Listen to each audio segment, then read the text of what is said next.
Genesis 4:1 transitions from the judgment and expulsion narrative of Genesis 3 into the post-Eden life of Adam and Eve. It begins the story of their offspring, specifically Cain and Abel, and reveals the ongoing consequences of the fall. This verse records the first act of procreation and the naming of the first child born outside the garden. Verse 1, "And Adam knew Eve his wife, and she conceived, and bare Cain, and said, I have gotten a man from the Lord."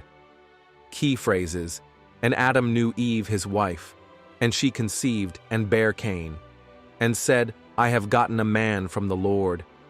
In Hebrew, the concepts for these phrases are as follows. 1. And Adam knew Eve his wife. Veha'adam yada et-Chavvah ishto, yada, yada. Knew, a Hebrew verb conveying intimate knowledge, here used as a euphemism for sexual relations. Et-Chavvah ishto, Eve his wife, highlighting the marital and covenantal context of this union. 2. And she conceived and bare Cain, vadahar vatald et Cain, vadahar, she conceived, indicating successful conception. Vatald, she gave birth, establishing the beginning of human reproduction. Et Cain, Cain, a name related to the verb kana, meaning to acquire or to get. 3. And said, I have gotten a man from the Lord. Vadamer kaniti, ish et yhwh, kaniti, kaniti.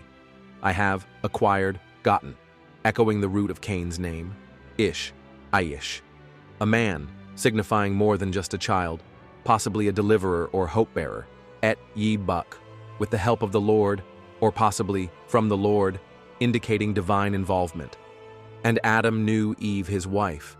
This phrase signifies the beginning of human intimacy and reproduction after the fall.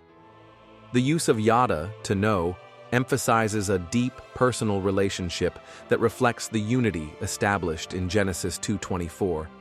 And she conceived and bare Cain. The birth of Cain marks the first generation born outside Eden. The name Cain reflects Eve's perception that she has acquired or produced a man, implying a sense of accomplishment, agency, or even hope for redemption.